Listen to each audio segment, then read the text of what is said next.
start in 5, 4, 3, 2, 1.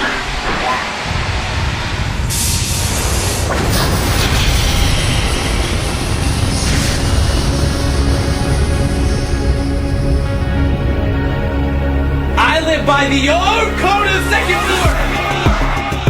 Why look for a scientific explanation when you can put blind trust in an invisible Sky Daddy? Sky Daddy all the way. Go watch your crappy sitcom! Turn up full volume, why don't you? Aubrey, weird, I can't even get through my couch! I don't remember. But he started like maybe about a year before we started. But like, we all loved martial arts. But he made it like his business and everything. And he loved it so much as I'm going to make a business out of it. I taught for a while, but after a while I was like, well, I'm going to go to college now. And after I went to college, I stopped training, and it was more of like a hobby that I kind of did if I had time for. His was like, this is my lifestyle now. Yeah. And now he's working on his third black belt. After he's trying to get his black belt in judo. Gosh, dude, that is so crazy. Crazy. It's insane. Yeah. It's insane. Yeah. Well, welcome back to the Second Floor Experience, everyone. We have a special guest today, Robert, who is actually, if you remember, Brandon's brother from Taekwondo Brandon from a previous Taekwondo episode. We have the privilege of having his brother on. Thanks so much for coming out, and we're already getting into some fun stuff. I think if you could kind of introduce yourself to the audience in terms of like, where'd you grow up? We kind of heard Brandon's side of the growing up story, and then you also went to SAGU, so you're an alumni with us, which is really cool. You were there before us. Dude. And then, Go Lions! Is it still this? it's still Nelson Lions. Okay, It's still good. Lions, but it's Nelson now. Oh, that's right. They just Yeah. changed it recently. And then we'll get into some interesting stuff with your career later on too, and some interesting stuff about church. So tell us about where you grew up. Yeah, so born and raised in Austin. I grew up basically in actually northwest Austin area, and brothers grew up here too. Like you mentioned, pretty much the same story as Brandon, but didn't really move around much. Like I remember the first time we moved, I was like almost a teenager, right about as a teenager, and it was weird because I was like, this is my home. Why are we moving? And still moved not far from here, still basically northwest Austin. Then went to college at SAGU at the time. Now it's Nelson University and whatnot. I know. But I did that. I went there in 2011 and graduated in 2014. And Dang. I was gone for 3 years, and then came back to Austin, became a youth pastor at the church that I grew up at, the same church that I was basically born and raised at. And So you did Taekwondo early? I did Right. Taekwondo with Brandon. With Brandon. For I forget how, like, I was not a teenager. I was younger, but I did it up until basically I left for college. Dang. Okay. Yeah. So I did it for a good chunk. So of you time. you probably got your black I belt. got my senior third degree black belt, which it's funny because like being in martial arts for so long, I'm like, I'm only a third degree. But to some people, they're like, you're a third degree? Yeah. I'm like, oh yeah, I guess to some people you barely get to black belt. But but like with my brother, like being a sixth degree, he has already a black belt in another martial art. I'm like, I'm falling behind. So yeah, Wow. I think it's really funny how Brandon just took it and ran with it, man. But you're right. Like he has a talent for it. He's got the business savvy for it. And I was like good at martial arts, and I still like to say I am. I'm just not in the shape of a martial artist right now. Yeah. But I enjoyed, like, we went to tournaments all over basically the southern United States and everything. Went to a whole bunch of different places, but we did well in our tournaments and stuff. But at one point it was like, like I like it, but this isn't going to be my life. For sure. It's a hobby. If I get back into it, I can make it an active hobby of mine again. But yeah. And you were homeschooled along with Brandon? yeah. So Brandon was homeschooled all the way through. Okay. I ended up through ninth grade I was homeschooled, And then in 10th grade, I went to a charter school that was basically yeah. full of two types of kids. It was either full of homeschoolers or ex-homeschoolers, or kids that got kicked out of all of the other ISDs. So it was a weird mix of like kids that were slightly Jeez. sheltered or kids that were doing pot right everywhere That's else. And it was crazy. like, That's a wild combination. It was a wild combination. And so, but like it was called Star Charter. Now it's called Chaparral Academy. It's weird. The schools I go to change names after I leave. It just happens. It's on you. Yeah, it's on me. So, but we used to be Star Charter, and our sign was like, "We're Star Charter." I'm like, you couldn't come up with a better like go to another school. I'm Star. I'm like, okay, that does not look cool. Yeah, it's a little rough. I think to a homeschooler, maybe it was probably fine, but because we didn't have exactly anything to identify with. The like, bar was low. The bar was low. I can be a part of something. Yes. That was it. Yeah. Okay, What made you switch from homeschool to? So basically, at some point, my dad was kind of said like, I want the kids to go to public school. Yeah, okay. He didn't think we were not getting a good education in homeschooling, but he thought I want them to go to public school at some point. And Brandon was already close enough that I was like, let's not put him in. So it was me and my brother who's older than me. So it goes in order. It goes Brandon, my brother Michael, and then me. I'm the Dang. youngest. Okay. Wow. And so me and Michael, we went to Star Charter, and we went there. But mainly it was just my dad saying, hey, I want y'all to go to public school to get the experience. And everything. And it was like, well, we went to a charter school, which was not a public school experience. So very different from the stories I've heard like growing up. Yeah. We played against several charter schools growing up. I went to like a what do you call it? private Christian. Private school. Oh, okay. Yeah. Did you like how was the transition for you from homeschool to going to school? It was weird because like while I was social like in Taekwondo and I was social at church, being social at school is very different. Especially that I didn't come in at 9th grade, I came in at 10th grade. And so all the friendships were already formed. And I'm coming in tough. as like the random kid who didn't know anybody.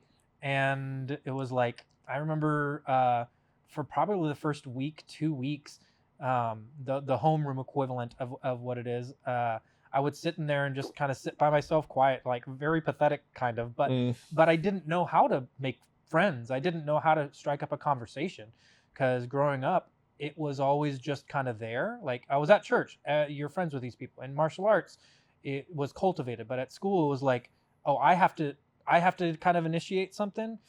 Yeah. And it took somebody else saying something to me to finally being like, oh yeah, I like start talking with them and whatnot. Yeah. So, I'm sure the school wasn't very big either, right? my graduating class was 20 people. Okay. Yep. So yeah. the valedictorian and salutatorian were the top 10%. So that was like, it didn't matter.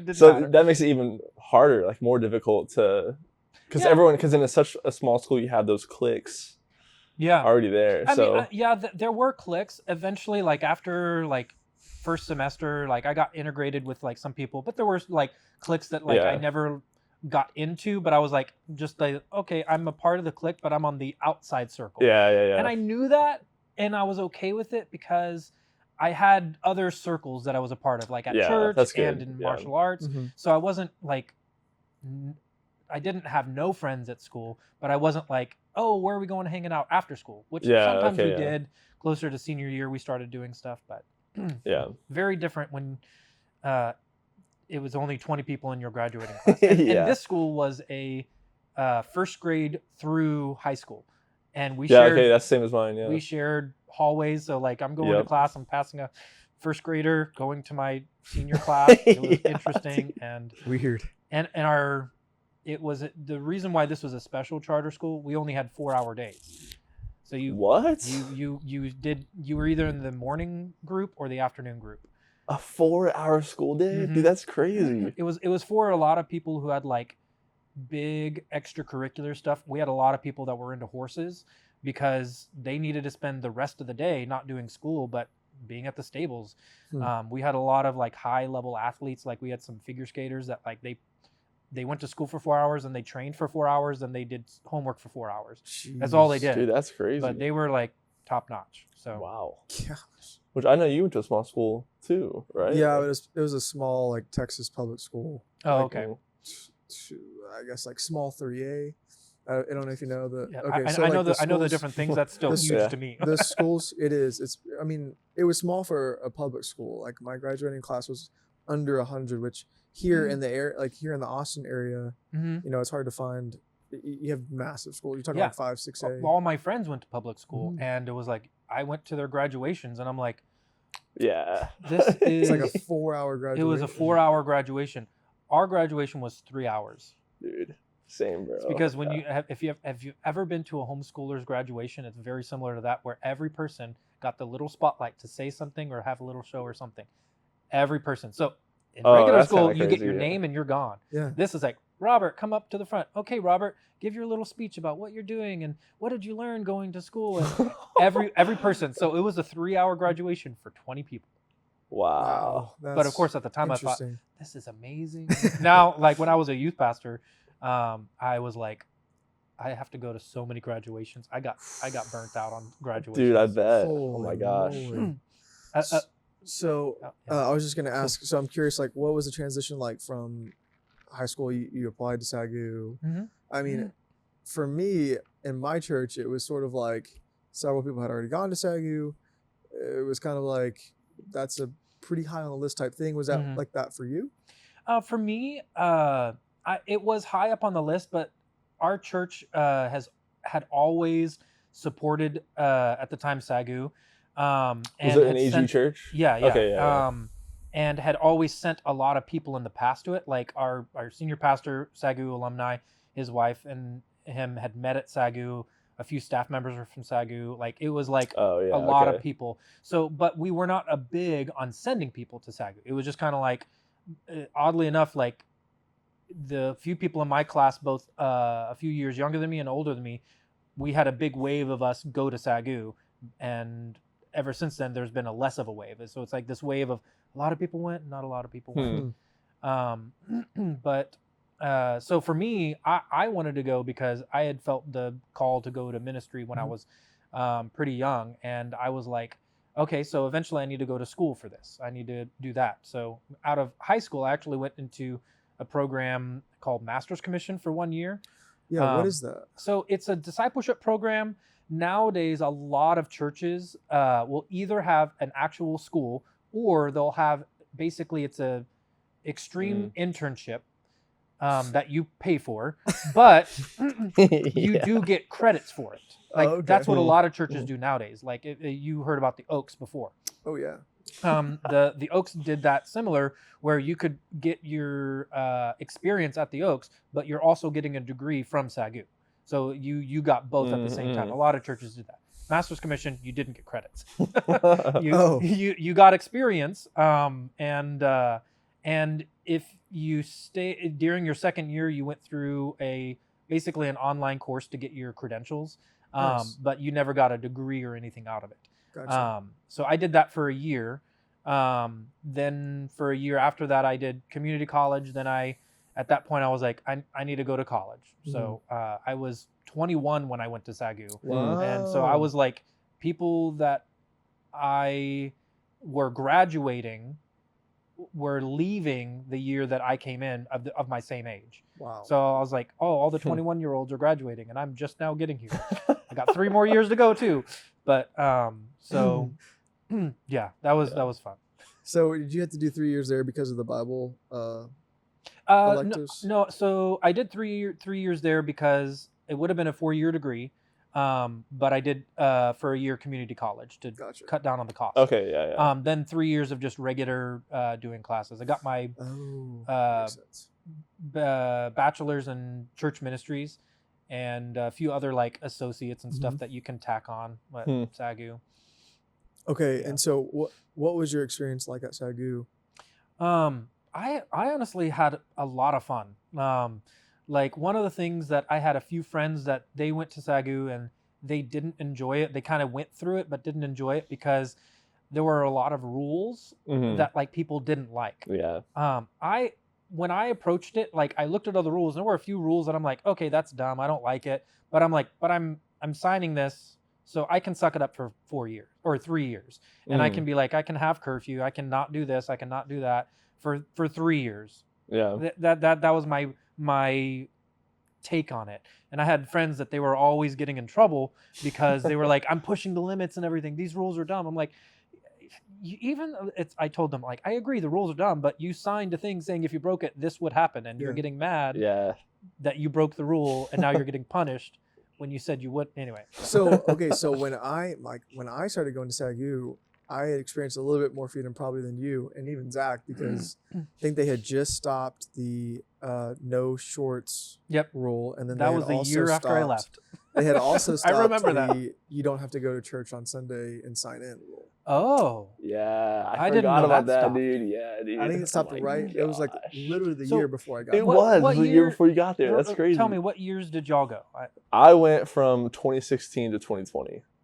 Okay. And so up until my senior year, we had to do the sign out for church. And then my senior year, they stopped that. Yeah. So that was kind of nice. It was just a hassle. 2019 to 2022. So. Okay. What was y'all's curfew? Oh, I wonder if it was the same as ours. I have to remember. I think for my first 2 years, because after my senior year, I went to senior housing, and you didn't really have a curfew because you were in the on-site apartments, basically. Yeah. Okay. But you basically were in by curfew because everybody else was, and you're like, okay, what else is there to do? Yeah. Sure. I want to say it was during the week. It was like 11, and then it was on the weekends. It was 12. It was something like that. It was either ours. It may ours was 12 on the weekdays. It may have been 10 and 11 or 11 and 12 or something. I don't remember. Crazy. I don't remember. Yeah, that would be crazy. Yeah, ours was midnight on weekdays, and then it was 1 on weekends. It wasn't one. I know it wasn't 1 because I remember them starting to talk about wanting to change it. I was part of student congress. I was never in the elected positions. I was like in the I volunteer and do this. So I got to hear a lot of the stuff that they were trying to change, like the shorts. The shorts happened the year after, and I was kind of a part of getting it started, but it got denied that year. And so we were like, let's just do it again next year. And it happened. So we were a little bit a part of that. Let's go. I have you to thank for that. I appreciate it. Yeah. Wow. Yeah, we still had you can wear hats in chapel. Yeah, I think that's still a thing. Is that? Yeah. I was like, that's. They for like 1 semester they allowed us to wear hats in chapel. What? Yeah. Really? Before you Did they came. get abused, maybe? And then they didn't Is allow it it because anymore. people are like putting their hat down and going to sleep? Yeah, probably. That makes sense. Yeah, probably. It's so funny. Like we talk about these things like they're sort of normal, but people that went to a regular public college probably hear those and are like, They're like, you could. "Dear Lord, Well, what did you one guys that's like, do?" Yeah, they're for like, real, dude. What's chapel? Yeah, Yeah, like, seriously. Like we're not, yeah. we had to go to chapel Monday, no, not Mondays, Tuesdays, Wednesdays, Thursdays, Fridays, 4 days a week. Yeah. But Mondays we had Dorm Diva, Yep. which That was the same every for single us. one of those was mandatory. Yeah. You had skips like any other class. You had like skips that you could use.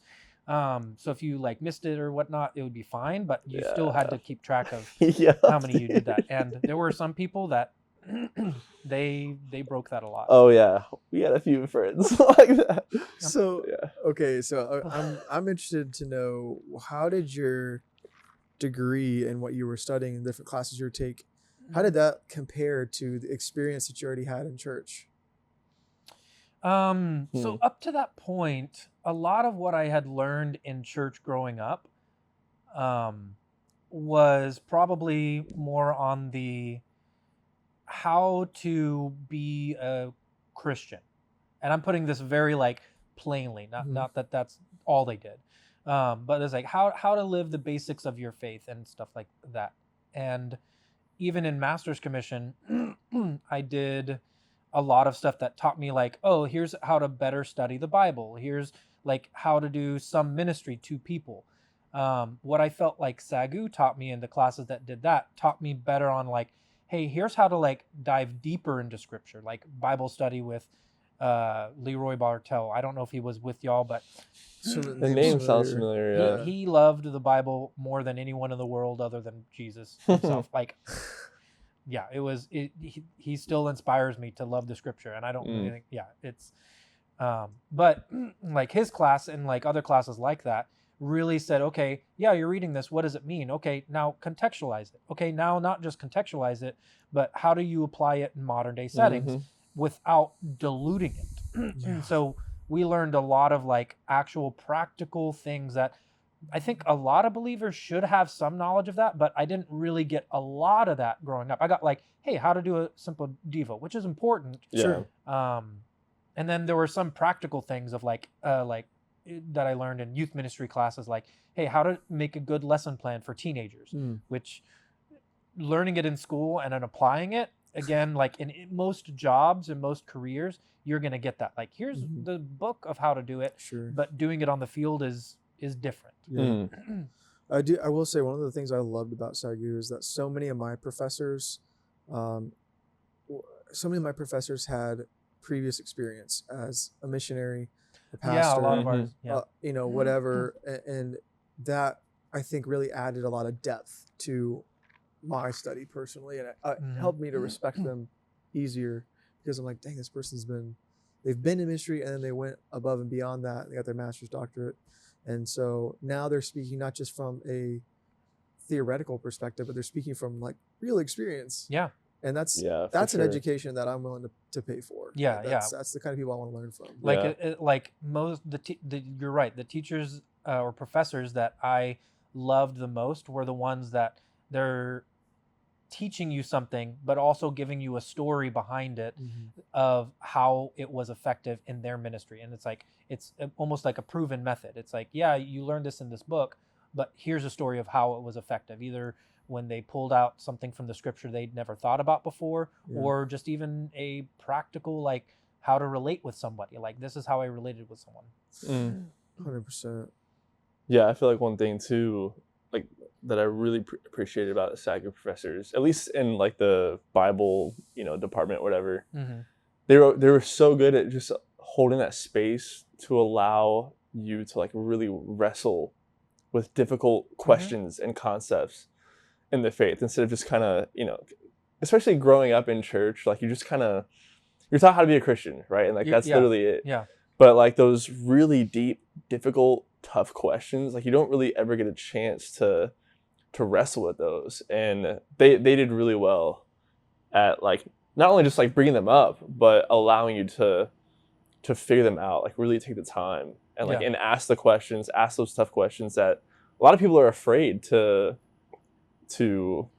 take on. So one of my favorite professors actually didn't teach any Bible classes, but he taught business class. And but perfect example of like what some of the professors did even in Bible classes.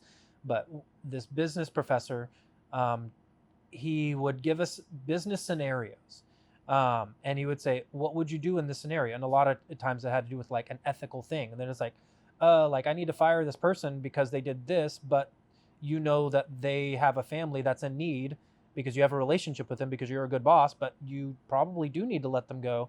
And we would spend half a class like debating and figuring out, like we would come up with our solution. That's really and cool. His examples are always from something he personally dealt with. Wow. He never told us how he handled it. He would leave it open-ended. We were like, okay, how did you handle it? Class is dismissed. And he would do that sometimes. He would do, like, I love that, dude. Class I is love dismissed. that. And we were like, because he doesn't want to give us the answer of how he solved it. He just wants to know, like, how would you solve it? Yeah. And he would like sometimes like help get us on track. Like, well, like if you do that, that can do legal things, or like teaching the business aspect of it. But it was tough sometimes, some of the scenarios he would throw at us, but it's those personal examples that made you want to learn more. You're like, I can't wait to go to class, not just like, I'm going to teach you from this textbook. Right. Yeah. So if you don't mind me asking, I'm curious to how you said you felt called to ministry. So how did that happen? So I was at a conference when I was a teenager. I'm the worst at remembering specific dates. I'm like, I was called about this age. Like, I should have better memory of like, very important moments in my life. But I'm like, it's a vague. Yeah. But I was at a conference in Colorado, I think. And during one of the times, there was a lot of like calls, like most conferences, there's at least a general call to ministry. Yeah, for sure. And going up to the front during one of those times, I felt led, like as a kid, to actually go pray with other people rather than go up to get prayer myself. So I would go up and I would ask someone boldly, like, what do you need prayer for? And I would start praying for them. And I would get like a word of knowledge or a word of wisdom for them, and I would give it to them. And then I would go to another person. I would go to another person. And at that conference, I wasn't like going to like 10 people at a time. It was usually like 2 people or 3 at most. But there was one person that like I prayed for, and other people kind of joined in prayer. And somebody had a word for me, and they said, you have such a pastor's heart. And it was like when she spoke the word pastor, it was like it jumped out at me, and it was like I felt God say, like, that's what I need you to be. And it was that call of like I need you to do this. And from that conference and that moment, there were other like confirmations and stuff, things that kind of made it be like, okay, yes, that was something that I heard from God and something that I need to look into. So I held on to that even when I was like a teenager, up to when I went to master's and then got my degree. Yeah. Okay. Yeah. Wow. Fascinating. Mm-hmm. Okay, so Go ahead. you went from, you got your degree in 3, so you're what, 24 at this point? 3 years from 21? Yeah, I was 24 years old when I graduated. I had just turned 24, like a few days before I graduated. Okay. So what was did you do like an internship anywhere or? No, I did do like a few internships while I was in college. But out of college, I had applied to, I had only applied to one place. I applied to work at SAGU, and I thought I was going to work there. I was going to work in not the registrar's office, but I was going to work there, and I was like, I'm going to do it. It's going to be great. Didn't get the job, and I was like, what am I going to do?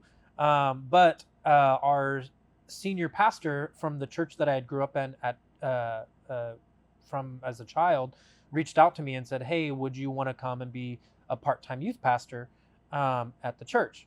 And I was like, okay.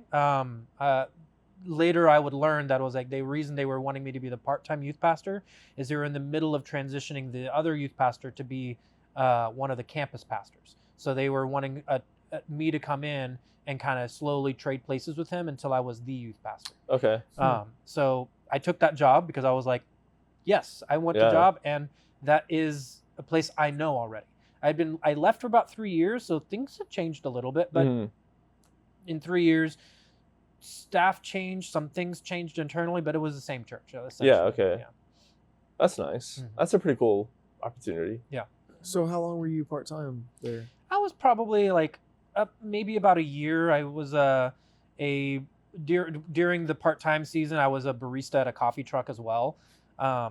And I loved doing that. I liked being able to like have like the dual role of like I do coffee this time and I do church ministry another. I had to balance a lot of stuff, but did that for about a year before the full transition happened. Yeah. And there was that moment where a lot of times churches will have like the special service where they like pass the baton and stuff. We did that type of thing to where I was like, okay, I'm the full-time youth pastor, and that would be my full-time role till about 2020. That's whenever I started shifting into a different role in the church. Okay, so I don't know if I missed this or not, but when did you meet your wife? It was actually shortly after shortly after I graduated. She actually started attending the church shortly after I got back. Okay. And we started going to small groups together, young adult small group, and then I asked her to join the youth ministry because 2 reasons. One, I needed someone to go to youth camp that summer, and I was like, I needed a female to go to youth camp, and I asked her and her best friend, like, can you be a youth leader? And they're like, oh yeah, that would be great. I was like, also, can you go to camp this summer? So it was a huge ask. Little did I know is at that time she liked me, Yeah. and so she was like, "Yes, I'll do it." And I was just like, "Whoa, an eager person!" Like when you're recruiting people in church, you never really get people that are really eager. Yeah. So it was easy to get her That's funny. in, and then obviously just through time we started dating, and then rest is history. How are my clutches? What? Sorry, that was just we interviewed Zach's brother, and there's like a phrase that he used that was hilarious. It just like sticks with me. It was actually we were on that mountain, at that lake. We did we climbed up this mountain and we brought all our podcast equipment, and we did a podcast right out there with his brother Jared, and we did like an interview with him, and he was telling us about his wife, and I forget like the context of it, but he they were long distance for a while or whatever, and he was trying to get her to like to like him, right, and he's trying to woo her or whatever, and he just said this, and I don't know why it sticks with him, but he's like, yeah, Zach, I had her in my clutches. The way you said Had it, her in my had her in my clutches. Like, You're like, you didn't think that through. That was funny. hilarious. But that just reminded me of like she had you in her clutches, dude. She was going after you. Yeah, I mean, I didn't know. I was tend to be somewhat oblivious at times, Mhm. and I just thought she was an eager person to serve in youth ministry. It took me like another year to realize, oh, she likes me. Another holy year. cow, Yeah. dude. Oh my god. Wow. It was was it was about a year before I was like, wait a second, we're hanging out all the time. We have a lot of great fun. I'm pretty sure she likes me, and I was like, and I'm pretty sure I like her. But during that whole Dang, time, she was patient. yeah, So she okay, was- so Wow. like what I'm really curious, like what types of things do you know now that she did that you were oblivious to that were clear signs of a lot of it was just like always willing to be there to help, like for any youth ministry thing. Like I needed, early youth ministry days, like most new youth pastors, they're like, I know what I'm doing, but we don't know what we're doing. yeah. And so there were many times I'm like, I have this event, I have no idea what to do, I need help. And it's like, I'll be there. And so she was there a lot of times to help. And then going to the like same small groups, like I started noticing like, wait a second, like there was one night I was like you remember in high school, you would stay in parking lots and you just talk super late at night with random people. Yeah. But then the people that liked each other, they would stay even later and stay in parking lots and just talk. That happened like more than a few times, and there was one specific time I remember, like leaving the church parking lot. We were the last two to leave, and we were just chatting in the parking lot. And I was like, no one does that, except if they like each other. She likes me, and that's when it just, clicked. like, all clicked the It all last clicked together. year. Like it was like retrospectively, I was like, oh, duh, she likes me. But before that, I was amazing. just like so oblivious. You're just like it's like a montage of you connecting the dots from the whole past year, just getting this vision. You're like, Yeah. she likes me. I like her. Yeah. So okay, what happened after that then? So started basically just doing youth ministry, and really the 2014 to 2020 was just doing youth ministry, going to youth camps, doing fundraisers, hanging out with going to a ton of graduations. Lot of graduations. I will say this, and I will confess this. I'm not afraid to now, but I learned a trick from another youth pastor. I forget who, but it's like, why do you go to the whole graduation? I'm like, well, because I'm there for the kid. It's like, when does the kid see you? I'm like, afterwards, and it clicked, and I was like, he was like, don't show up until it's over, and go find him, give him his card, get a picture with him, tell him how much proud you are, and then leave. And I was like, so I tried it one year. And I literally just would show up as the teenagers were coming out to like finally, oh hi, and I'll like see them. And so like the only thing was I had to like make sure they didn't ask me about like, did you like the speech or anything? I was like, I don't know. I was in the bathroom the whole time. I was like, oh, they ate the nachos, like concession. So I mean, dude, it's got to be brutal. the one of The the worst amount you had to days, sit because through. big high schools, when they do graduations, they just rent out a convention center. Well, in Austin ISD, a lot of times they say, oh, okay, not Round Rock, but like whatever Austin schools it is, they'll be like, this high school will be the morning, this high school will be the afternoon, this one will be the evening. And one time I had a student in this graduation, the other, so I went to the HEB Convention Center. I got there, I think at like 8 in the morning, and I wasn't gonna leave because I didn't have to pay to get into for parking again. You have to pay for parking. So I stayed at the convention center from 8 in the morning till about 8:30 at night Gosh, at the convention dude. center. That is rough. It was rough. I brought a book, and so after that, I realized like something's gotta gotta change. change. Something's gotta change. Can't stay at a convention center for 12 hours waiting Yeah. for Literally, 3 bro. names to be Oh called. my gosh. That's crazy, dude. Oh nuts. my goodness. Yeah, So- graduations aren't fun either. You No. know? I think they're important. It's like a weird rite of passage. But yeah, like, for sure. but If you're like, in it, if of you're course, in it, yeah. Or if or you're if in like it, your own yeah, kid yeah. is in it, then yeah. yeah. But yeah. Okay, so you transitioned sometime, I'm guessing around 2020, to executive assistant role. Yeah. So What was that like? So how I got to that point, I'll go back Yeah. a little bit.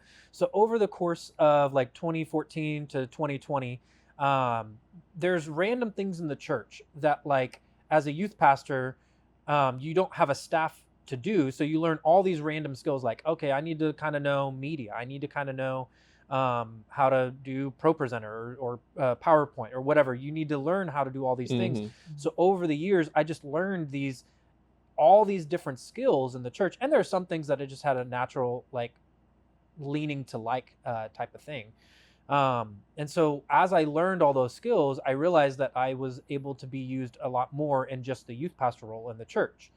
Come around near 2019, 2020, I was like, I don't want to be a youth pastor forever. I love youth ministry, but I don't feel like this is where I'm supposed to be for a long term. So talking to the senior pastor at the time and tried to figure out like what's my next path and everything. And they kind of pitched like, well, what if you did this type of thing? And they kind of shaped a role based on my skill set of like doing media, doing the IT at the church, doing admin for a lot of the events and event planning, and a whole bunch of just like, I wore a lot of hats at the church. And so like kind of filled a role for that.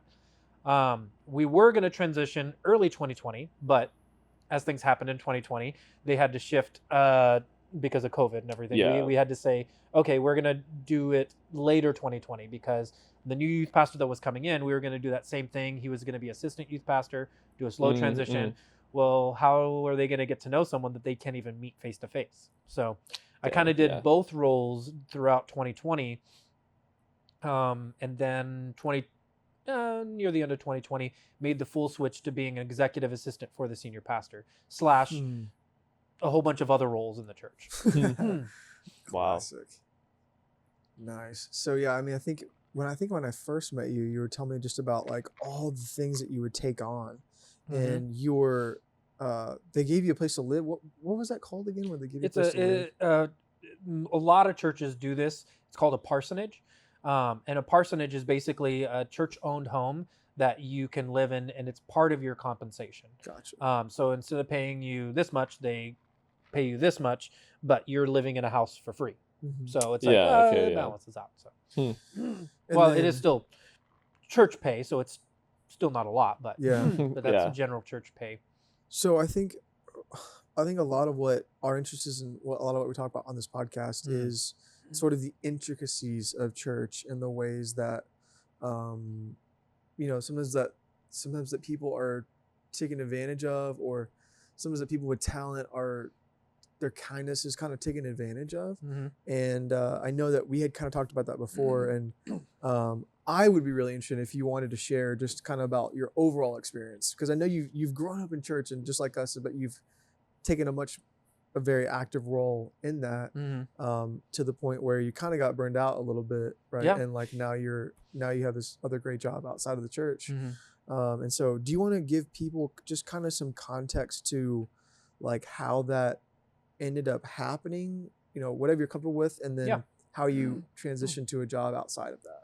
Yeah, so a lot of it probably stems from the personality that one person can have. I'm very much, or was very much, a people pleaser.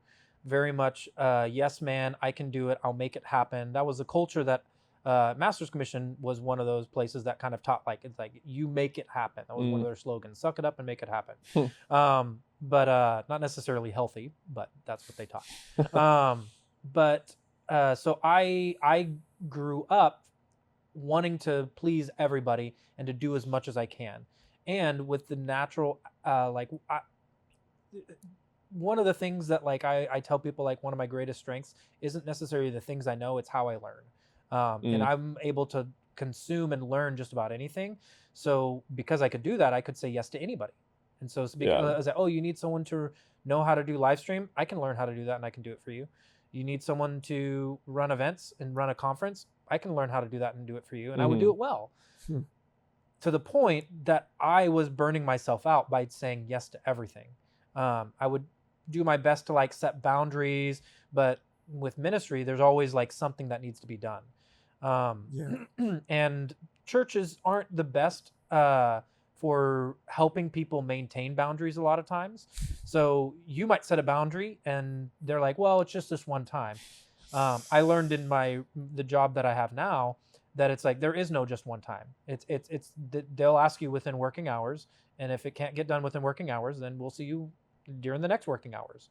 And if it falls behind, well, we need to adjust what you're doing at work then, not what you're doing at home. So you're saying, just I want to be really clear about what you're saying is that your, what we would call a secular company, right, is like helping you set better boundaries. Yeah.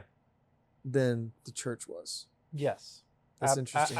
Absolutely. And I don't say that like timidly, like through my experience. Now, there are jobs and careers out there that will push the boundaries of that. But what I've learned with this job, it's a salaried position. But I work 80 hours in 2 weeks. And when I reach my 80 hours, it doesn't matter if it's midday on the second Thursday. If I've reached my 80 hours, I say, hey, I've reached my 80 hours. My manager will say, okay, go home. What? Yeah, midday Thursday, like, go home. You've reached your 80 hours. Don't work anymore. Go home. Dang, okay. dude. Okay. Like, and that's company-wide. This is a big company that is not just in Austin. It's like, it's across the U.S. and everything. Mm-hmm. So it's like everyone does that. And it's like, I see that and I'm like, where's that? Now, I understand the urgency because I've been on both sides of the church world, and now I'm fresh on the side of the secular world. A lot of times the church does see it as, but this is for souls. But I feel like they mix where ministry and work come into play. And I brought this up to my pastor at times of like, where's the line between what is ministry and what is work? Because it seems like that is blurred a lot in ministry. To me, it's like if I'm helping someone maintain or grow closer to God, that is strictly ministry, and I'll do that no matter when, whether I'm a minister or not a minister, whether it's after hours or not after hours. If I'm helping someone draw closer to Jesus, that's pure ministry. But a lot of times it felt like the church put a lot on that weight, the weight of like, well, we need to get this email out because it's going to help people know about our event, which then will help people get saved. I'm like, that's an email. It doesn't need to be sent out today. We can wait until Monday. It's not urgent. Or the email would be for Sunday, and I'm needing to send it out on Friday or Saturday. And it's like, well, we should have thought about this last Monday. We missed, but it was like, we got to send an email out. So a lot of times it was under the pretense that it was like, it was good intention, but really not the right thought process of when should we actually think through this and actually do this? Yeah. Dude, that is really quick. That is such a great question though. Like what you ask is, where is the line between work and ministry? Because that is like, that balance just gets blurred so and I tried to make it as simple as possible because I'm like, first you have to ask the question, what is ministry? What is ministry? Right. Yeah. Like you went to Nelson University. What is ministry? Yep. Yeah. It's some people say it's your work and worship toward God and drawing people closer to God. Yeah. Not sending emails. Yeah. Like, and I see that as one-on-one type of stuff. There were more than a few people that like would call me in the evening being like, hey, I need to talk with you. Like this isn't work. This is someone who needs help, and I would answer the phone. Right. There were some people that would call, and I'd be like, I'm not answering the phone because I know that's work. Yep. Yeah. I would get a voicemail. Yeah. I get a text. Can you do this right now? And I'm like, Yeah, but you're right. Like ministry is used as like an umbrella word to just is. like cover all this other stuff. Here's what's crazy though. If we want to like pick this, if we want to take this even deeper, is that I love your distinction there too. I think to add to that, even what we see with what Jesus did is that Jesus had some boundaries that a lot of church people, a lot of church organizations would not agree with today. oh yeah. In terms of like, even when people needed him, he pushed pause. Yeah. He did not overextend himself. He didn't let people get in the way of the mission that the Father had given him. And he would go and pray, and he would go and do these things when, oh my gosh, Jesus, don't you see this paralyzed person? Don't you see these people that need to hear you? He's like, I do. Yeah. I'm here. And what's crazy is Jesus had a 3-year active ministry. 3-year active ministry. So that's just what's wild to me is to have someone sit across from me and say, well, you don't understand that we don't have enough time. It's like Jesus only had 3 years. And I get that the context is a little bit different. Yeah. But I still would push back even to that and say, okay, if someone calls me after hours and I've dedicated this time to rest, I don't think that I should even be forced to do that. Jesus had people come into his space during off hours. You have to remember about some of the stories that he was having dinner at somebody's house and the lady with the perfume came in. Yeah. Like, was that her house? I don't remember the scripture, but what was it her house? I don't think she just so. Came in and started washing the feet. I mean, okay, Jesus is here trying to have dinner and you're just barging in. Yeah. But then a good story developed out of that, and that was ministry. Yeah. But even when when she first approached him, like, I think, I don't remember the exact quote, but basically called her a dog. And then she pushed even further, like even dogs eat at their master's table. And he was like, okay, this is a ministry moment. He wasn't being mean in the calling her a dog moment, but it was, he recognized. And that's something that I think Jesus naturally knew when ministry was happening and when it was like downtime. Yes. 100%. Really good distinction. Really good and, distinction. But like, I'll say, like, I grew up in the mindset that everything, the umbrella of ministry, and it took me a long time to realize what that was. And it was through a lot of trial and error and a lot of hurt on my part and suffering on my family's part, because I didn't know what the boundaries were. And I grew up with, oh, ministry is this. And then I realized, yeah, but there's a difference in having your family join you in ministry and dragging your family into ministry.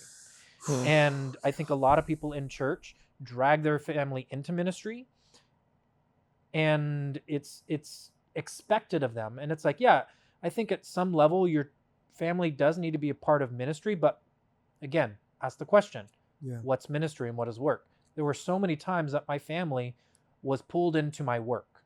It wasn't necessarily ministry. They were pulled into my work. And I thought, it was like, why aren't you happy that you're joining in ministry? This is God's work. No, I was pulling them to set up for a banquet, to help me set up for different stuff. And I was like, looking back, I'm like, I was pulling you along into my work, and I would not do that now. I can't do that with my job now, but no one would do that. Like somebody working in corporate America wouldn't say, okay, my wife's going to come in and help set up for this banquet that we're having. No, that's not her job. Someone at the company's job is to do that. Yeah. Right.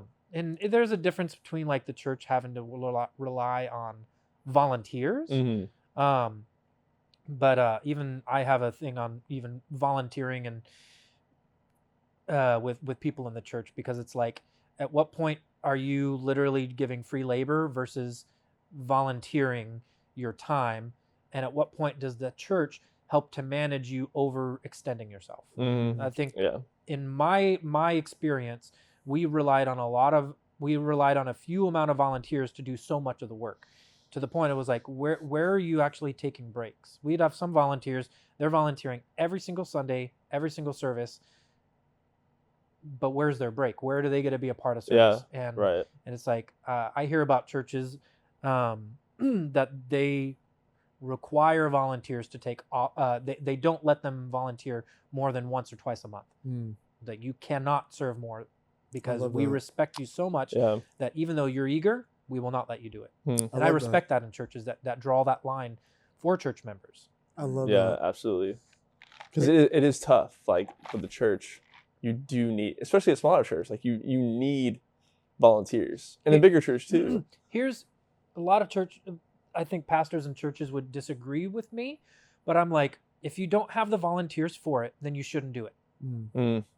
Because two things are happening. If you don't have enough volunteers, you don't have enough people or resources, for lack of a better term, to fill that position. In the business world, if you didn't have enough resources, you wouldn't do it. Yeah. So don't do it. The other thing is, if you don't have enough volunteers, then you have not cast the vision for you, the volunteers, to want to do something. So if you're like, well, we don't have enough volunteers in our kids ministry, which is one of the biggest areas where churches suffer. Like even large churches, they're like, we need more volunteers in the kids ministry. Well, how are you casting the vision for kids ministry? And what are you doing? How many volunteer spots do you need filled? Like there's a minimum that you need to have in kids ministry. You need to have like at least 2 in every room. How many rooms are you going to have? Do you have too many kids? So there's a lot of things you have to weigh. Yeah. Well, it's a lot easier and a lot less work to make one person do three different people's roles. Yeah. And there was, I mean, near the end of the time that I was at the church, like I was like, if I wasn't doing something behind the scenes, then I was actually serving on like the worship team. Yeah. So like, yes, I was on staff, and I know it's like some people are like, well, where does the staff get a break? Well, it's like, well, that's my job Sunday morning, but I was fulfilling a ton of different roles even on Sunday morning because we were lacking in volunteers. We need a male vocalist. Robert, you can sing. And I can. It wasn't like mute his mic and just put him on the stage. It's like, okay, I can get up and do that. Again, that was where I should have been like, I'm doing too much. And at that point I should have said, I'm doing too much. So I will say, like, I can't put everything on the church to say they burned me out. Like burnout goes both ways. And I do recognize that. Yeah. Where I have to draw the line and I have to be willing to have the conversation. And at the time I didn't. And I burned myself out. But at the same time, I do see now in the work I have that you have to be willing to care for your employee, to recognize you're burning yourself out. I need to put the brakes on you. Yes. Yeah. That's such a very good point. true. I never, it's hard for me looking from the outside looking in to see the net gain in burning someone out to save someone else. Yeah. That I just don't understand how you can justify doing that. And even for the church to be like, well, you know, like what's the quote that Brandon was told? God never asked you to do less, he asked you to do more. Yes. It's such a wild thing to say to somebody. Yeah. I mean, there's a lot of things that I think become sayings. And I think, like, for instance, the saying that I heard is it's like, make it happen and suck it up. That is something. Yeah. And I didn't hear suck it up became a lot less after I left Master's Commission, but like make it happen was still very prevalent, which in the right context, that makes a lot of sense. Yeah, we do need to make things happen. We do need to put effort into things. For sure. And if it's challenging, we need to make it happen. But then I think a lot of those sayings, like God never asks you to do less, he always asks you to do more. Like there's times where you need to take a Sabbath. Mm-hmm. There's times that you need to pull back because of maybe the season of life you're in. Mm-hmm. There's times that you need to here's one thing that I think is interesting. We know the terminology about the Sabbath. You rest on the Sabbath, you don't work on the Sabbath.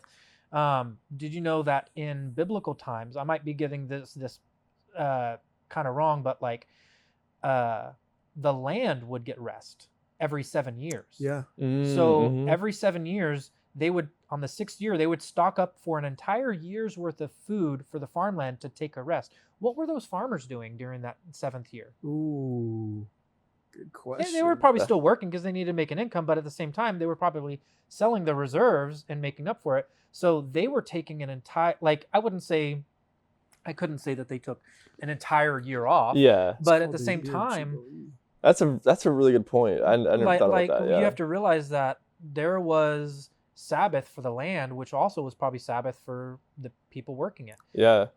And even the year of Jubilee, 7 times 7 is 49. So it's either the 49th year or the 50th year would be a year of Jubilee. Yeah. Mhm. Right. Which things would like year of Jubilee is crazy in that it's like, hey, if I sold land to you within this past 50 years, the land goes back to you. Like I bought it from you, but after 50 years, my family down the line gets the land back. Wow. Not pays for it back. They get it back. Yeah. And so it balanced up. Like people wouldn't just buy up land. They would they would end up like, oh, my empire that I bought everybody's land now goes back to their families.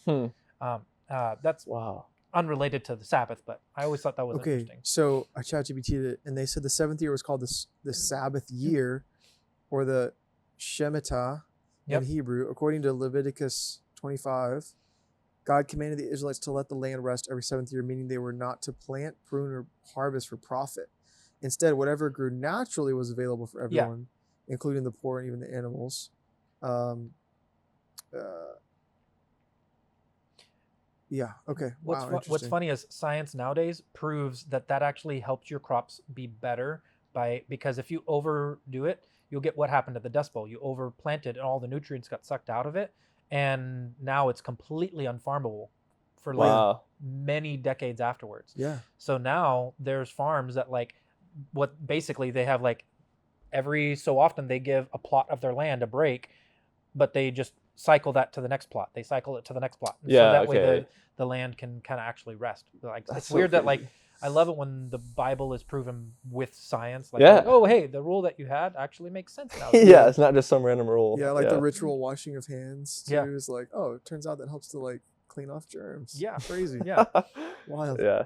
But you're exactly right. I think you bring up a really good point, and I don't think it's weird to me. Maybe this is just my perspective, but I feel like the Sabbath is always kind of like, well, you should do it. We're not going to make sure you're doing it. Yeah. No one's really going to check you on it. It's the 10 Commandments. It's one of the 10 Commandments. Dude. Because our hustle culture in the West is so almost like anti-rest. Mm-hmm. And even in the entrepreneur world, it's so much like, well, if you're not working nights and weekends, then you're not really trying. And it's like, well, that's not the perspective I want to take on. This is interesting. This is an off-the-cuff thought that I just had now, not necessarily thinking I've had a lot of thought to put through. But does the Bible have a commandment on that you have to pray every single day? No. You should pray every day. You should pray. That's good. Yeah. Right. But if you don't pray every day, a lot of church people tend to be like, you're not praying every day? Why don't you do that? Yeah, yeah. But a commandment of keeping the Sabbath holy, they're like, oh, you had to work? Oh, yeah, that happens at times. Dude, that is so true. The Gosh. It's crazy. Versus something that's good for you and everything. Yeah. It's like there's an imbalance of like what does God value and everything. And I think we've, as a culture, as a church, have gotten some of those things out of balance. I think we do hold in high regard not to murder people. I think that's still for sure. culturally good. Yeah. Not to murder, to not murder. Yeah. Right. But I think we've swung in some ways to say like, oh, if you break the Sabbath, well, you'll just make it up another day. Like, I don't think that's what God intended. Right. I think God 100%. intended us to rest regularly on a certain day. And again, I hope that people aren't getting that our intention is not to be negative in any way. No, but no. I think it's actually healthy just to point out the facts and the trends that we are seeing. Yeah. In order to better everyone's spiritual experience. Yeah. And I think that the healthier we are, the better our worship will be, the better our ministry and service and all those things, the better our family will be. And I think the church, because I worked at one church, grew up at one church, but I was exposed to a lot of different churches through the role that I was in. I do think churches are recognizing a lot of that stuff. Like the church that I attend now, part of the reason I enjoy the church is I see them putting boundaries up for their volunteers. And I'm like, your values are good that you're caring for people. And so I'm seeing things in churches nowadays that they're starting to recognize like, oh, we've been approaching this wrong and we need to fix it. I'm sad. It's a little sad to have gotten to that point that they have to, we have to turn now. But at the same time, I'm glad churches are turning that way. I feel that there's sometimes most of the time it comes from the senior pastors. Yeah. Not necessarily when you say the church and everything, it's those who lead the church that are Right. directing what happens in the church. And I Yeah. do feel that there are pastors out there that don't see what they're doing to either their staff or their volunteers, because they put it under the umbrella, this is ministry, so you should enjoy doing it no matter how much it burns you out. Yeah. And if you start getting burned out, Yeah. it's not a church issue, it's a you you issue. Yeah. Which Yeah. there's some truth to that. Burnout is an individual issue, but it's also it's a both. Mhm. Issue. Yeah, it For is. sure. Yeah. Yeah, because I mean, even like a like a secular job, if you're working overtime, right, and you're not getting paid for it, then you're gonna have a problem with that. Yeah. But it's tricky and tough for believers inside the church because your faith is still in the mix. Mm-hmm. So it's like if you're not, sucking it up and making it work, then it's like that's like a test of your faith. Mm-hmm. I And like so that's why people wrestle with it. Yeah. I like to use, like, sometimes in this example, money. It's like if I make $100 and I give my 10%, but let's say I give 50%. Wow, you're such a generous giver. Now I have $50 to live on and my rent is $60. Yeah. Like, wait, at what point am I giving away too much Yeah. of my Which Paul speaks against that. Yeah. In Corinthians. Yeah. Yeah. So you have to balance it out. And I think Yeah, for sure. time and energy is where people give way too much of there needs to be giving, but I think that's where people give too much because it's not monetary. They can draw lines, but like time and energy, I can give 10 minutes here, and where they would be resting, they put it toward the church, or they cut out resting. That's basically what I see. Yeah. So. Yeah. It's a really It's good to point. hear though, like that there are churches who are implementing boundaries and, things to take care of their volunteers and their workers. And there's no system that's going to be perfect. I think that it's Exactly. important to recognize that. We always have to tweak. Yeah. It's interesting good to how tweak. it's interesting how like in Jesus's time, they were like the Pharisees were so like adamant about the Sabbath. Like if you did any work on the Sabbath, Jesus like they healed would someone on the Sabbath and scrutinize they were you. about to stone him. Exactly. But now we're like completely opposite. Where it's like Sabbath is just like, oh yeah, that's like Yeah. it's a like side you'll thing. hear people in So- church like, yeah, make sure you do the Sabbath, but then it's like that one time or two times. It's just this. It's only half a day, and you know what? You can rest the half a day another day. Yeah. And it's yeah. like, no, I think there's wisdom in taking a full day of rest. Like, Yeah. even ask yourselves now, when's the last time that you had a day you didn't do anything? And I mean, it's like tough, dude. in Yeah. America, that's what we do. It's almost like criminal to do that. in Yeah, America. yeah. Yeah. Like it's like, oh, it's Saturday or it's Friday or whenever your day off is. It's like, you have a day off. What are you gonna do? Oh, I got to get my errands done. I got to do this. I got to do this. I got to do this. And then by the end of the day, you're exhausted. Mhm. You didn't even go to work. Yeah. And like, maybe your intentionality of getting things done needs to happen on a different day. I'm not perfect at that. I'm not. Oh, I'm just saying, Yeah. man, this is a great thought that I need to implement, and other people need Yeah. to implement. But Yeah. That's actually what Brandon brought up. I thought was a really good point. He mentioned, he was like, guys, I'll be honest, I just don't have it in me to go to church right now because of how long I've been volunteering and the way I felt like he kind of got taken Yeah. advantage of a little bit. And he was like, honestly, the way that my schedule is and my kids are, he's like, if I don't have Sunday to completely rest, he's like, it's actually bad for my spiritual health. And, Yeah. And, he's like, why can't I just watch online? And he brought up such a great point of like, his number one priority is his family in terms of, you could argue, ministry, right, in a sense. And that that was the way his schedule was causing him to not have the adequate time to rest for himself and to rest with his family. And I thought that was a great point. And I've seen it in churches where it's like, make sure you volunteer. Like they, short of guilting you into volunteering, they don't necessarily guilt, but short of that, I think at times. Yeah. And most of the volunteer opportunities are on Sunday mornings. And not just my brother, but other people like in our church, like they work Monday through Saturday. Yeah. Yeah. And that was their job. That was their living, because a lot of them were business owners. And it's like, okay, make sure you get up early on Sunday, come and volunteer half of your day. And if we have a special event, we want you to volunteer for that. And it's like, you didn't have a single day of rest, and guess what? You have to go back and work Monday morning, Yep. just like everybody else. And I'm like, Yep.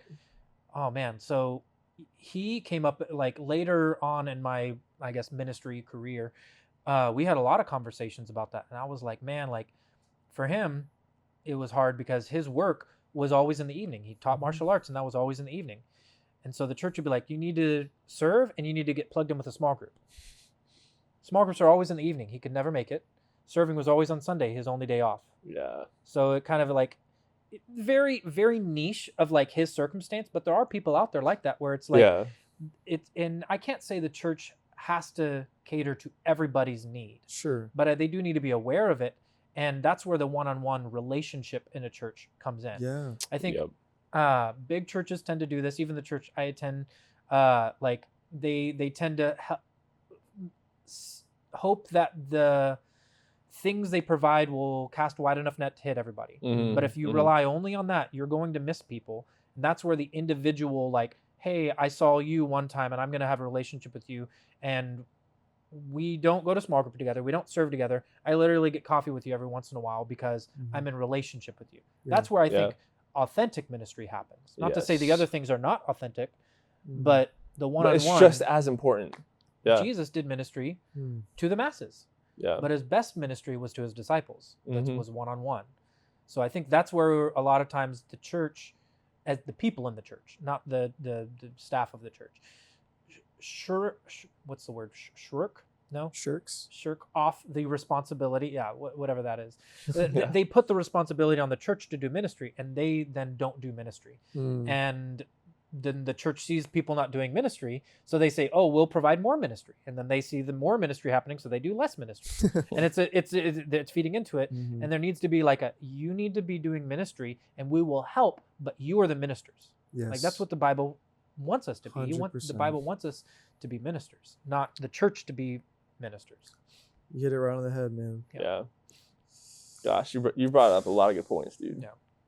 It's good stuff. I've been like, when you're on staff right next to the senior pastor, you've served your entire, like, first thing I ever started doing in ministry was in 6th grade. I started serving in the church. I was serving in the church since 6th grade, and I started passing out pens. That was my first thing I ever did. And I think that was important. It gave me value. I think the church can add value to somebody, but at the same time, you have to recognize, like, okay, where am I drawing the line of serving? Yeah. Absolutely. Healthy boundaries I just don't think can be overstated, and I think it's truly an area of wisdom and discernment over your time, because it's almost like we've taught this people pleaser mentality Me? for Yeah. it's like as if it's biblical, when in Yeah. reality it's not. And It that isn't. Jesus had very strict boundaries.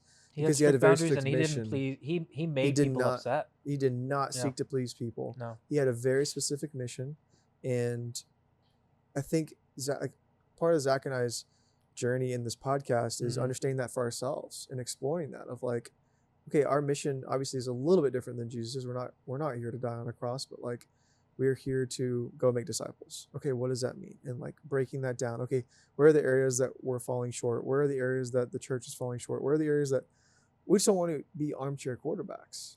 What are the areas that we can try to make a difference, Mhm. not just in our own lives, but maybe bring awareness to this somewhere else to like learn to live in the kingdom of God and live as a disciple. Yeah. And I think that's why these conversations are so important, Mhm. because it can bring a lot of health to people that maybe don't feel like they can speak up about these things, or they feel trapped in that Yeah. sort of Mhm. scenario. And it's okay. Like, I think my brother's gotten to that point to like, I don't serve because I'm serving. There's other ways to serve God. We're not serving the church. We are Right. serving God, and we are serving people. Right. Right. Mhm. And I think we have to know where that line is. Exactly. Mhm. Very true. That's so true. Mhm. Yeah. So I have one more question for you. Yeah. So I've seen a lot of people who experience burnout in church, and then that results in them kind of experiencing some church hurt, and then ultimately abandoning their faith. Mhm. And so what do you think it was for you that kept you from going down that road? I think it was honestly a lot of the foundation that I had built as a teenager and in school. Like I saw who God was and who God was in my life, and it was, and not to say I'm perfect in my faith. There's even seasons as I was a pastor, and I would be struggling to barely have a quiet time. Like Yeah. that's something, like, I'll be honest with that. Like, managing and maintaining your spiritual walk with God is important, but I was not perfect at that. But I saw the benefit of it, and I know how important it is to have that relationship with God. I've always been someone to ask too many questions, and this idea of people deconstructing their faith. I think a lot of times what people do is they say, I'm deconstructing my faith. I'm like, deconstruction. When my kid plays Legos, when I deconstruct Legos, I take pieces apart and I put them where they need to go, and I'm taking this off, putting this here. I'm building it, but also deconstructing it. Yeah. What I feel like a lot of people do is that I'm deconstructing my faith. I'm like, you're not. You're taking a wrecking ball and you're destroying it and breaking it so that there's no foundation left, because you're tired of the burnout. And I think a lot of times what people do is they look at their faith and they attach it to what the people in the church did to me. Yeah. And they don't realize that Christ is your foundation, not the people. But the church was, maybe on accident, or maybe it was the way it was interpreted, I built my faith on the people rather than Christ. And so when I have to deconstruct which is actually the church. which is actually the church. Yeah. So it's we know, because it's like the church is part of God, but it is the people, but the people are the people that can hurt me, and it's like, but I can't be angry at the people in the church, and so it's But what happened for me, and I'll speak to my experience, is like, yes, I was hurt. I'm not serving in the church right now, partly because I'm like, one, I feel I was burned out. I need a break. I'm going, like, even there's things in my personal life that I'm like, I'm not in a position to serve even as a greeter. I just need a breather. And it's not because I'm like, I don't want to do this because I did my time. It was, You literally need a sabbatical. a sabbatical from serving. Really, yeah. Seriously. Because I need my 7th year. You do. I do. Of just being like, I'm not doing anything. This is time for me to heal and recover the nutrients of using the farming. Well, you are example. doing something. That's the thing. I am. You're healing. Like, I am doing point something. of you Right. Yeah. not serving that's true. is like healing. Yeah. And I think it's so hard for people like us that are always like, well, I have to like be doing something. Yeah. Is that realizing that, no, I am like, my only mission right now is to recover so I can be at my best for my family and my job. Yeah. And serving in a physical church building is not the only place I can serve God. Like, if I have a friend or someone who calls for ministry, I will still serve in ministering to people and ministering to God. Of course. That doesn't stop.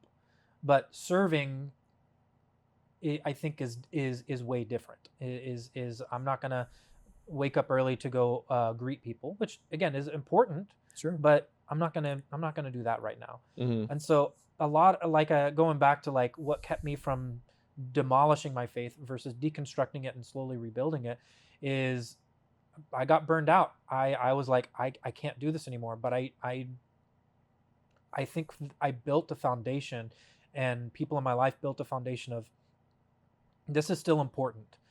And I'm still figuring out, okay, what is the important stuff? And what do I do need to maintain? I'm like, I started off like, do I go to church every Sunday?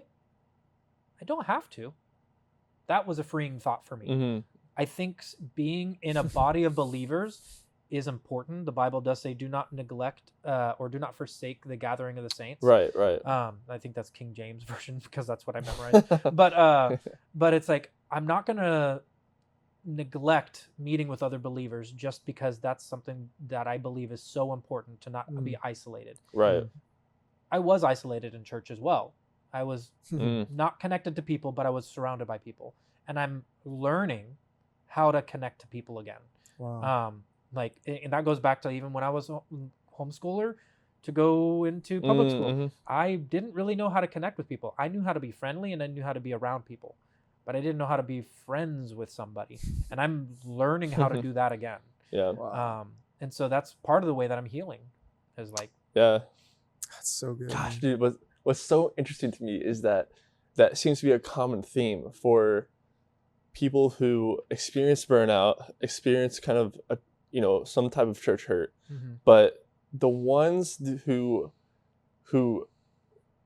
keep the faith, right? And whether it's like it's deconstructed then reconstructed, all that. In almost every case that I've heard, the ones who still remain faithful to God, the root cause always comes back to people. Like it was the people in their lives that were kind of like that anchor for them, and of course God, but like God working through those people, and that was the anchor for them. Like we talked with Thomas, right, who was burnt out in youth ministry, and he told us about how his mom was the person that kept him still pursuing God. And then for Joey, it was Sam, right? Like it always comes down to people that it's just so interesting to me, like that parallel between all these different accounts. I'll give you not real kind of curveball. I agree with that, but for me, some of the people that helped build that foundation were the people that helped burn me out. So for me, I recognize that, and it's again, a part of it is processing of just like, okay, yes, they were human, but they're not my salvation. Right. God was my salvation, but where did I build that? I built that in community. Yes. So it's like, yes, there are like I have like some great friends that they helped me build that great foundation, and it wasn't community in the church is what helps solidify a foundation and make it what it should be. Yes. Not to say that the community is perfect, but community helps build that. Like take the Amish as an example. They can build a barn in a day, but they're not doing it by themselves. Right. They're doing it. Their entire community comes to build a barn for one individual, and they all build it together. And it's a amazing build. The things that they build, you're like, insane. You're building this without nails? How are you It's doing insane. Yeah. So it's like, you need to build something, but you need people to help you build it. But you also need to make sure that those people are helping you build it for longevity. Right. So it's a mixture of things. But I would say community is important. The people that fall away from church and don't come back didn't really have a good community. Right. I had a good community. Not to say they were perfect, but I had that foundation built. Yeah. I also think having a personal experience with Jesus as your Lord and Savior is like a huge aspect. I had a lot of those where like I think back, like this was real. That like whatever experience I referenced, that experience was real. I experienced it. And that's why I'm not walking away. Yeah. Because I remember that moment and it was so powerful that I can't willingly walk away unless I'm hateful. Like I'm walking away because I don't like you anymore, God. I recognize the things that are negative in my life, the burnout that happened, were not because of God. I think that's a lot of times people like blame it on God. God, why did you let this happen to me? Like God gave me free will. Yeah. Like I got burned out because I was in control of my life. Yeah. Such a good perspective. Good stuff. Any more questions? No, I think that's it for me, dude. That was a really good description. That was a good pod. Yeah. Of what you went through. I think that's gonna help a lot of people who maybe are in a similar position. So I really appreciate you being vulnerable and sharing that of like what you've gone through, because it's a lot. One thing I've realized, like with vulnerability in the church, is it lacks sometimes because you it's almost like we're wearing our white robes, don't show your dirty ones underneath. And it's like, but that's the point. Like we need to actually show our failings and stuff. I've learned on the other side of it, because like I was high up in the church. I didn't tell anybody my vulnerabilities. My family called me out on them, but I didn't want to address them. I hid them from myself even. And now I'm in a phase of life and I'm like, I'm going to be safe vulnerability. Sure. But I'm going to be vulnerable way more now because being honest is going to help me more than hiding it and bearing it down. Gosh, that's so. And I had that's to so learn good, that man. after I had suffered from it. Yeah. Yeah. Well, that's sometimes what it takes. Yeah. You have to sometimes have to crash and burn Yeah. to realize. And a lot of those times things. vulnerability, like there's a lot of shame in that too. Yeah. Like if I'm Yeah. vulnerable, I have to tell you my sin, and if I tell you, then you're gonna know, and then I'm gonna have all this shame, and something that I've been thinking, processing through, that a lot of times I haven't heard this anywhere, and again, it's an incomplete thought, but it's like a lot of times I feel like shame is unclaimed guilt. I'm ashamed of what I did, but when you see someone who's not ashamed of what they've done, which is bad, they've accepted the guilt of it. So it's like if I was ashamed of murdering someone, I would feel shameful. It's because I fully haven't said, yes, I did that. I'm sad I did that. I'm regretful I did that. But I'm not ashamed of it, but I'm fully guilty of it. But I can move on. Yeah. So I've tried, like, because shame is a lot of what like held me back from a lot of stuff in life. And this is just a general deep thing into like getting rid of shame in your life. Shame holds you back. So it's like, how do you get rid of shame? You have to be honest, and you have to be willing to accept what you did. And you have to be willing to be okay with yourself that, yes, I did those things. What am I going to do now? Yeah. And once you like accept it, and you're saying, I did those things. I did them. And you're willing to easily talk about it with people, but to say, but I did those things. Right. Yeah. I don't plan on doing it again. Maybe it's a struggle or anything, but I'm moving forward to something better. And I'm not perfect. I'm not going to maybe mess up in the future, but I'm going to own it. And I'm Yeah. gonna move Very past true. it. Yeah. I think part of that too is accepting, like acknowledging what you did, and also accepting the grace that God has for you. Yeah. Because I was just reading not so long ago. Gosh, I can't remember where it was. Yeah. But yeah. where the Bible talks about like you rejecting God's grace is almost like, it's almost in a sense like rejecting His love for you. Like basically the writer was saying like you haven't fully experienced God's love if you can't accept His grace for you.